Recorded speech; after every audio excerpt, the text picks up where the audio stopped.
Welcome. आप देख रहे हैं यूट्यूब चैनल वनु के यादव और इस वीडियो के माध्यम से आप देखेंगे सामान्य दिन प्रीवियस ईयर। वीडियो पूरा देखें। पूरा वीडियो देखने के बाद अगर इस वीडियो के माध्यम से कुछ सीखने को मिलता है तो वीडियो लाइक, शेयर और चैनल को सब्सक्राइब जरूर करें। एक खगोलीय इकाई दूरी है पृथ्वी और सूर्य के बीच की। इसका सही आंसर होगा पृथ्वी और सूर्य के बीच की दूरी को एक खगोलीय इकाई जो होती है पृथ्वी और सूर्य के बीच की दूरी। पृथ्वी आकार में 5वां सबसे बड़ा ग्रह है। चंद्रमा का सबसे ऊंचा जो पर्वत है वह लिवनिट्ज पर्वत है। और सूर्य की जो आंतरिक सतह का तापमान है 1.5 इंटू 10⁻7 डिग्री सेल्सियस होता है। और सूर्य की जो बाहरी सतह का तापमान जो होता है वह 6000 डिग्री सेल्सियस होता है। और प्लूटो को ग्रहों की श्रेणी से हटा दिया गया था। और इसे कब हटाया गया था तो 2006 में इसे ग्रह की श्रेणी से हटा दिया गया था। तारे का रंग सूचक है। तारे का जो रंग सूचक होता है वह उसके ताप का सूचक होता है।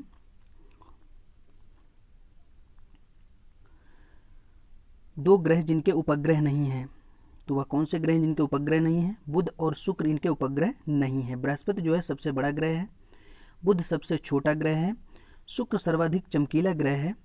और जो बुध है यह सबसे छोटा ग्रह, पृथ्वी आकार में 5वां सबसे बड़ा ग्रह है। मंगल को लाल ग्रह कहा जाता है। और अगर घनत्व की बात करें तो घनत्व जो सबसे कम है वह शनि का घनत्व है, लेकिन सबसे ज्यादा घनत्व शुक्र का है। किस ग्रह के चारों ओर वलय पाए जाते हैं? जो वलय पाए जाते हैं वह शनि के चारों ओर वलय पाए जाते हैं। हमारे सौरमंडल में सबसे गर्म ग्रह कौन सा है? सर्वाधिक गर्म ग्रह है शुक्र, लाल ग्रह है मंगल, बुध ग्रह सबसे छोटा है और पृथ्वी आकार में 5वां सबसे बड़ा ग्रह है। और पृथ्वी की अगर बात करें तो पृथ्वी का जो ध्रुवीय व्यास है वह 12714 है। और जो इसका विषुवतीय व्यास है वह 12756 है। तो इसका ध्रुवीय व्यास 12714 और जो विषुवतीय व्यास है 12756 है। बृहत ज्वार आता है। बृहत ज्वार जब आता है जब सूर्य तथा चंद्रमा एक सीध में होते हैं तब बृहत ज्वार आता है। और पृथ्वी पर जो ज्वार आता है, ज्वार आने का जो समय होता है 12 घंटा और 26 मिनट होता है। उसके बाद जो भाटा आता है, भाटा आने का समय होता है 6 घंटा 13 मिनट। ज्वार आने का समय 12 घंटा 26 मिनट और भाटा आने का समय 6 घंटा 13 मिनट होता है। महासागरों में ज्वार भाटा की उत्पत्ति का कारण क्या है? तो इसमें जो उसका उत्पत्ति का कारण होता है सूर्य तथा चंद्रमा के संयुक्त प्रभाव। अशुद्ध कपूर को शुद्ध किया जाता है। किस तरीके से शुद्ध किया जाता है? इसे ऊर्ध्वपतन के द्वारा सही किया जाता है। सूर्य ग्रहण होता है। सूर्य ग्रहण जब होता है जब पृथ्वी और सूर्य के बीच में चंद्रमा आ जाता है तो सूर्य ग्रहण होता है। और सूर्य ग्रहण हमेशा अमावस्या के दिन होता है। चंद्र ग्रहण कब होता है? चंद्र ग्रहण जब होता है जब पृथ्वी, सूर्य और चंद्रमा के बीच में पृथ्वी आ जाती है। सूर्य और चंद्रमा के बीच पृथ्वी आ जाने से चंद्र ग्रहण होता है। और चंद्र ग्रहण हमेशा जो है पूर्णिमा को होता है। मिश्रित अर्थव्यवस्था का अर्थ होता है। मिश्रित अर्थव्यवस्था का क्या अर्थ होता है? इसका सही आंसर होगा 4, निजी तथा सार्वजनिक सेक्टर का सह अस्तित्व। भारत में वित्तीय वर्ष प्रारंभ होने की तिथि। भारत में जो वित्तीय वर्ष प्रारंभ होने की तिथि है वह 1 अप्रैल से है।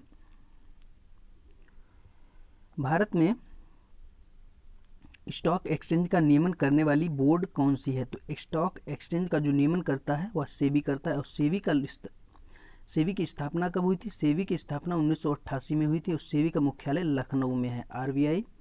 आरबीआई की स्थापना 1935 में हुई थी, लेकिन इसका जो राष्ट्रीयकरण हुआ था वह 1949 में हुआ था। भारत में पंचवर्षीय योजना बनाने की जिम्मेदारी किसकी है? तो पंचवर्षीय योजना बनाने की जो जिम्मेदारी है वह योजना आयोग की है। और योजना आयोग की स्थापना 15 मार्च 1950 को हुई थी। योजना आयोग की स्थापना 15 मार्च 1950 को। और राष्ट्रीय विकास परिषद की जो स्थापना हुई थी वह 6 अगस्त 1952 को हुई थी।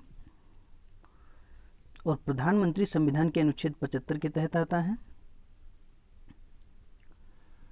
गोवा की अर्थव्यवस्था मुख्यतः आधारित है। गोवा की जो अर्थव्यवस्था आधारित है वह पर्यटन पर आधारित है। गोवा कौन सा राज्य बना था? तो गोवा 25वां राज्य बना था। और यह कब बना था? तो गोवा जो था वह 30 मई 1987 को इसका गठन हुआ था। वित्त आयोग का गठन होता है। वित्त आयोग का जो गठन होता है 5 वर्ष के लिए होता है, प्रत्येक 5 वर्ष। और वित्त आयोग जो आता है अनुच्छेद 280 के तहत आता है। वित्त आयोग अनुच्छेद 280 के तहत। और प्रथम वित्त आयोग की जो स्थापना हुई थी, गठन हुआ था 1951 में हुआ था। और तब इसके अध्यक्ष पहले कौन थे, तो केसी नियोगी थे।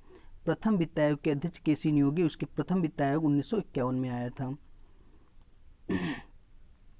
हाइड्रोजन के परमाणु में कौन सा मौलिक कण होता है? हाइड्रोजन के परमाणु कौन सा मौलिक कण उपस्थित नहीं होता है? तो इसका सही आंसर होगा न्यूट्रॉन। और न्यूट्रॉन की जो खोज की गई थी वह चैडविक के द्वारा की गई थी। किसके द्वारा? चैडविक के द्वारा। प्रोटॉन की जो खोज की गई थी वह रदरफोर्ड ने की थी। और इलेक्ट्रॉन की जो खोज की गई थी वह थॉमसन के द्वारा की गई थी। जंग लगने पर लोहे का भार, जंग लगने पर लोहे का भार बढ़ता है। बायोगैस का प्रमुख अवयव है, जो बायोगैस का प्रमुख अवयव होता है वह मीथेन होता है। ऊर्जा का नवीकरणीय स्रोत क्या है? ऊर्जा का नवीकरणीय स्रोत सूर्य है। दूध में उपस्थित प्रोटीन, दूध में कौन सा प्रोटीन पाया जाता है? तो दूध में कैसीन नामक प्रोटीन पाया जाता है। श्वेत क्रांति किसके उत्पादन से संबंधित है? तो श्वेत क्रांति जो संबंधित है वह दुग्ध उत्पादन से संबंधित है। कौन सा धातु तरल अवस्था में पाया जाता है? तरल अवस्था में पाया जाता है जो धातु है वह पारा है। अगर पूछ दिया जाए कौन सी अधातु तरल अवस्था में पाई जाती है, तो ब्रोमीन। जल कठोर जल है। कठोर जल जो होता है समुद्र का जल होता है। और जो भारी जल कठोर जल होता है वह समुद्र का जल होता है। गैस, गैस कार्बन की भौतिक अवस्था होती है। तो इसका सही आंसर होगा ए, ठोस। फलों को पकाने के लिए उपयोग में आने वाली गैस, तो फलों को पकाने में जो उपयोग होती है वह एथिलीन का उपयोग किया जाता है। निम्नलिखित में से किसे ठोस स्नेहक के रूप में उपयोग किया जाता है? ठोस स्नेहक के रूप में जिसका उपयोग किया जाता है वह ग्रेफाइट होता है। इथीन के बहुलीकरण से मिलता है। इथीन के बहुलीकरण से क्या प्राप्त होता है? तो इससे प्राप्त होता है पॉलीएथिलीन। जल की कठोरता मापी जाती है। जल की कठोरता को मापा जाता है ईडेट तरीके से। फिटकरी गंदे पानी को शुद्ध करती है। तो किस प्रक्रिया के द्वारा शुद्ध करती है जो फिटकरी? तो स्कंदन के द्वारा। निम्नलिखित में से कौन सी गैस वायु का प्रमुख घटक है? तो प्रमुख जो घटक होती है वह नाइट्रोजन होती है। जापान में हिरोशिमा व नागासाकी पर